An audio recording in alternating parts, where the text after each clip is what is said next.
Hello, how are you guys doing today? Hey, Grandma's back and ready to read chapter 3 of Charlie's Monument. This chapter is called The Hill. I'll show you a picture of what the hill looked like.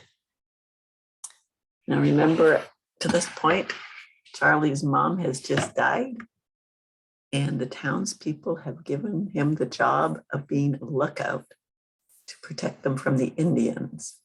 And every day he's supposed to go to the top of that very steep hill and keep a lookout and warn them if any Indians are coming.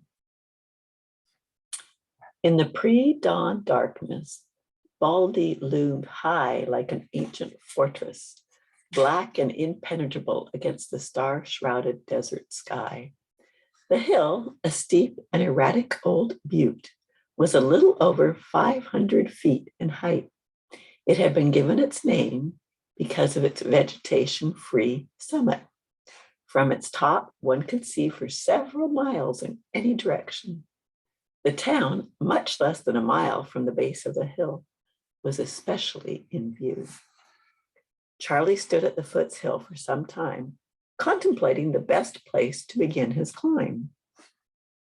He tried 2 or 3 places, but each time he fell and was forced back by the steepness.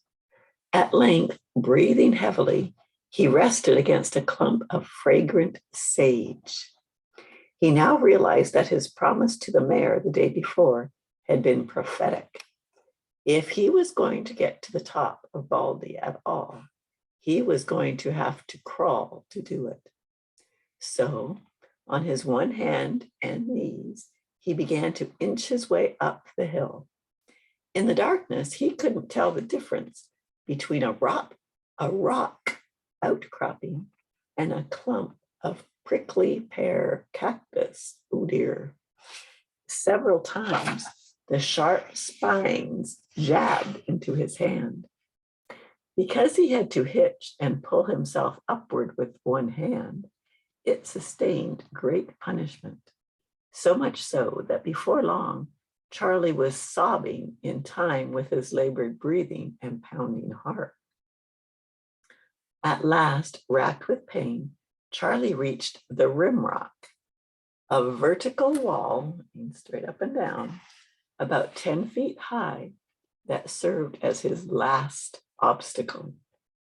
After pausing to get his breath, he began to climb slowly up through a small chimney or crevice he happened to find.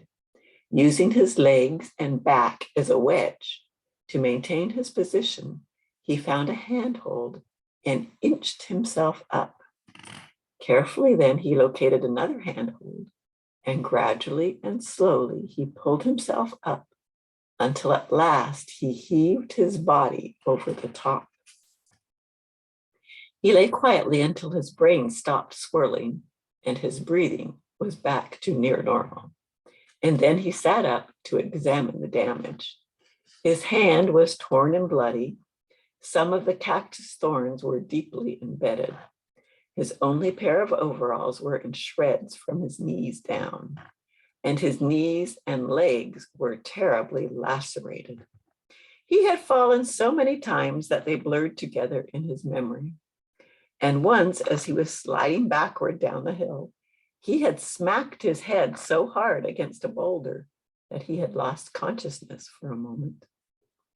Though the climb had been a terrible ordeal for him, Charlie allowed only one part of his brain, a small part, to complain of the agony he felt. His primary thought was of the fact that it was long past daylight and he was late. He exclaimed aloud. First day on the job, and you're not only late, but you're a mess too. Boy, you've got some preparing to do for tomorrow, and you've got to fetch yourself up earlier too, else climb faster, one or the other. Charlie then set about exploring his hilltop. First of all, he saw a great pile of wood near the remains of an old platform. He marveled that someone had been able to get so much of it to the top. Near the pile of wood was the small tent he had been promised, and in the tent was a battered pair of army-issue binoculars. Charlie next hobbled around the top of the hill, getting a general feeling of what he would be watching. Then he did so again, going much more slowly, examining with the binoculars each possible hiding place in the surrounding valley. He examined with care each ridge and canyon in the mountain ranges that rose both east and west of him. And he noted with interest how strategic his spot really was. He observed also with some surprise that his town was actually built upon the bed of a long, dry stream, that the creek that flowed through the town followed a whole new course and was, he decided, of quite recent origin. Charlie also discovered that from Baldy, it was possible to see nearly every house in town. And with the glasses, it was easy to identify most of the people as they walked up and down Main Street.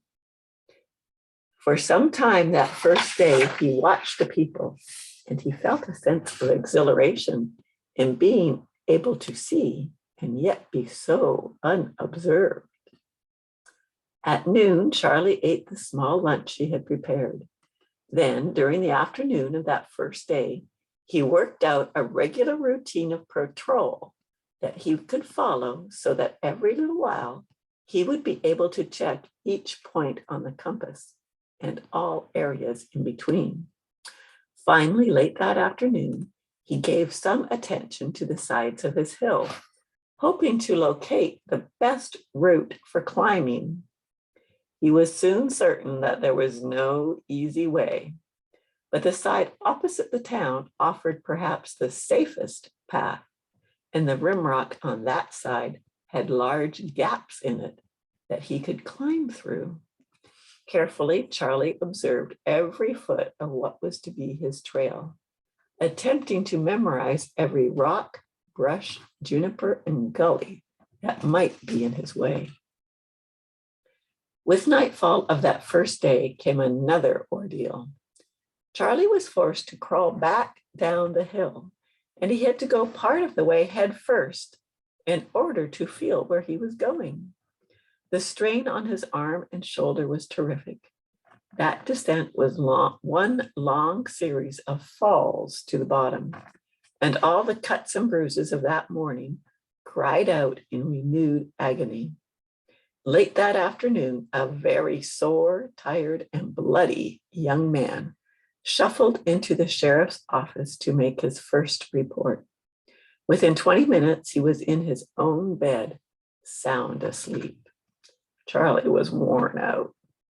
Another 20 minutes had not passed before the sheriff had related to the mayor all that he had observed. A little executive action was quickly taken, and when Charlie awoke in the morning, he found on the bench near the door a new pair of overalls and a packed lunch. Then, as he stepped outside into the darkness, he was immediately aware that he was not alone. Tied to the porch railing was a saddled pony. To be sure, it was an old and gentle nag, but it would provide steady and reliable transportation. On the saddle, Charlie found a note, and by lamplight, he read the simple message: first month salary, including daily lunches, paid in advance. We surely appreciate your work. Signed, Mayor Sorensen. A tremendous feeling of love and appreciation for such wonderful people almost overcame Charlie, and he vowed, as his old horse plodded gently toward the hill, that he would never let those people down, no matter what happened. That is quite some determination of Charlie. And it sure took a lot of effort for him to get up that hill, especially that first day, to be watching out, to being protector for the townspeople. Well, I hope you have enjoyed this story. I'll come back and read the next chapter later on. I hope you're having a good day. Remember, Grandma loves you. Bye.